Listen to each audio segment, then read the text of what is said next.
Wait a minute. Listen to this. Listen to the shutter sound on this. Actually, what am I doing it that for? My mic's up here. Forget that. Listen to the shutter sound on this.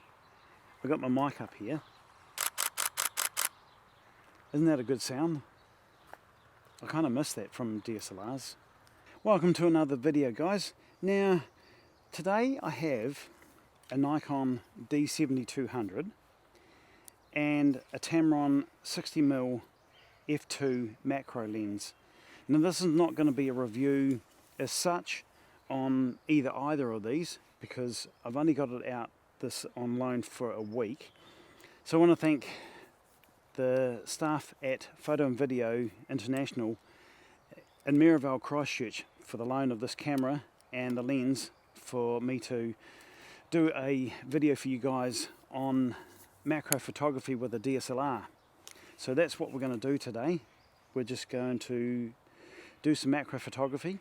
It's not going to be a review as such, but yeah, I've already taken it out last Sunday when I picked it up, and I've done some photos around here in the Botanical Gardens here in Christchurch, but we're going to go out and do some filming with it as well, and get some video samples of it, as well as some more image samples, so you guys can see what the quality is like from a DSLR and a macro lens. Now, this is a crop sensor camera, 24 megapixels, APS-C size sensor, so we'll see what we can come up with. So yeah, why don't we get started?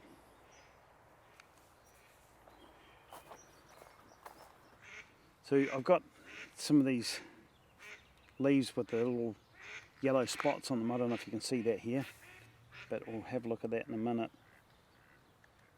But I don't, yeah, I've got on f8, and I'm using live view because DSLRs, you need to look through the viewfinder, the optical viewfinder. So I've got it on live view because it's just got no flip screen on this, so it's a bit awkward. But hopefully that turns out nice and sharp. I don't know whether this is a disease in the plants or not, but a lot of these leaves have got, these green leaves have got yellow spots on them. But we'll see what that looks like on screen.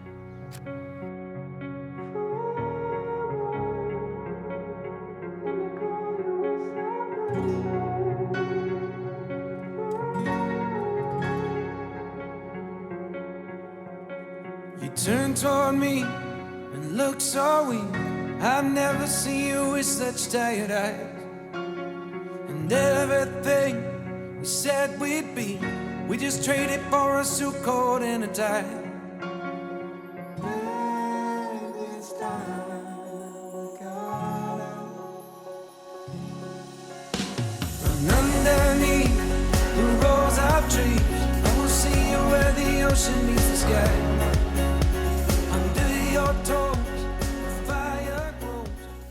So I've got the composition set up here of one of the ferns here. So you want to come around here and have a look at the back of the screen. So this is what we'll be focusing on, this little fern coming down. So if you move out of the shadow of the camera and the... Yep. And I'll get out of the shadow as well. And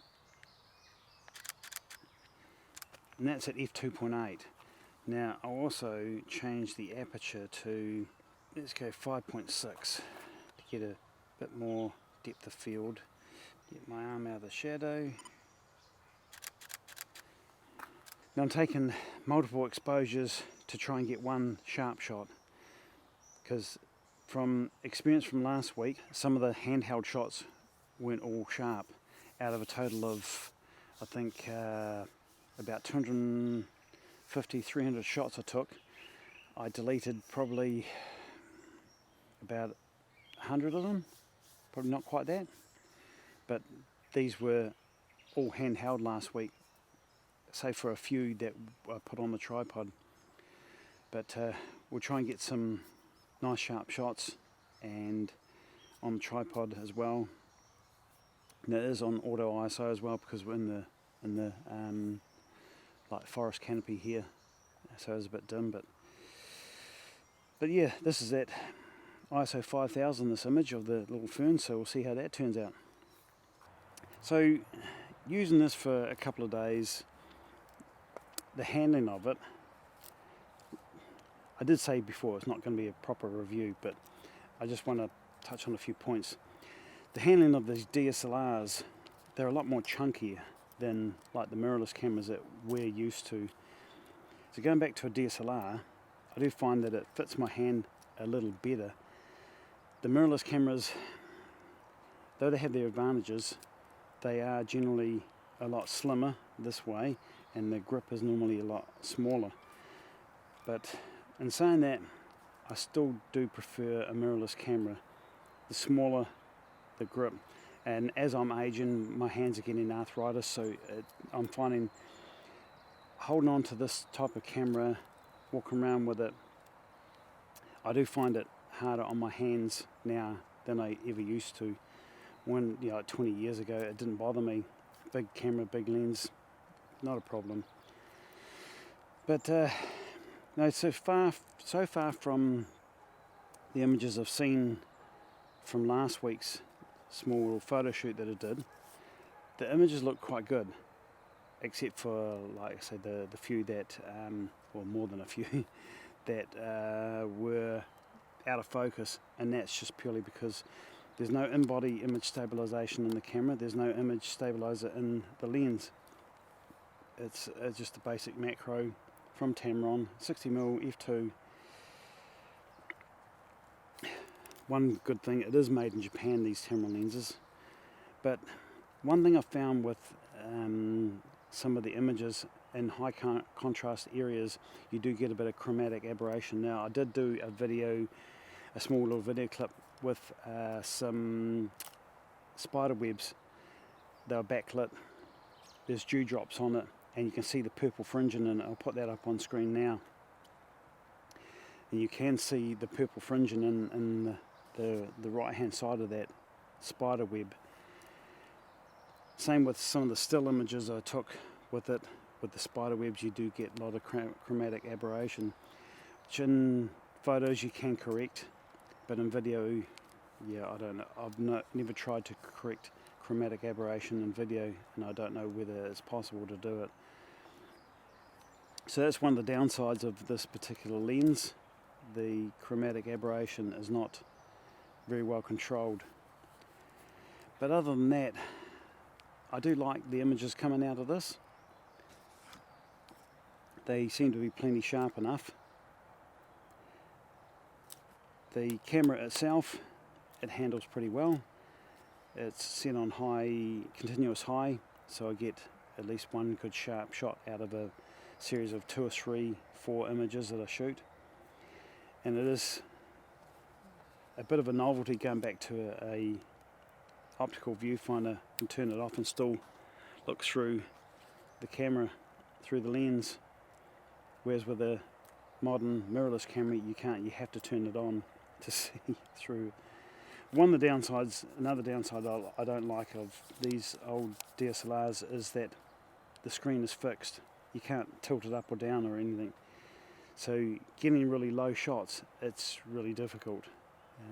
You can put it on live view, but you're trying to compose your image, you've still got to be down at ground level.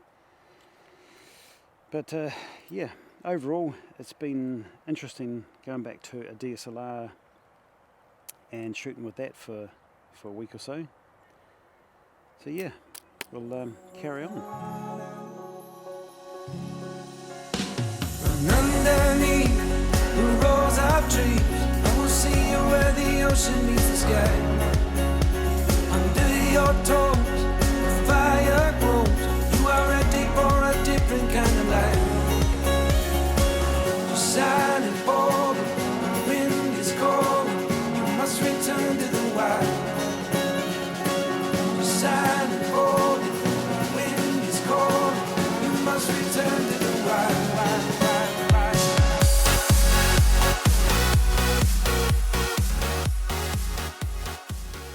So I hope you like that little look into macro photography with a DSLR, the Nikon D7200. and the Tamron 60mm macro. Now one thing with this macro lens, it says f2, but it's only f2 at infinity. At 1:1 macro level, 1:1 reproduction ratio, it's at f4. I wish they would state that on there, it'll be better, because at infinity it's f2, but if you want to really blur that background out, you want it f2.8 anyway, at least, not f4. Still, you still can blur backgrounds out with f4, getting really, really close. But yeah, it's been interesting using a DSLR for a change after using mirrorless for so long. So yeah, I'll put up some images on screen to end the video with. A lot of these were taken from last Sunday when I had just picked up the camera and went out around the gardens here and took a whole lot of images then. But throughout the video would have seen some images I was taken today with it. But anyway, like I said, it's not a review of the camera or the lens, it's just a look into macro photography with a DSLR.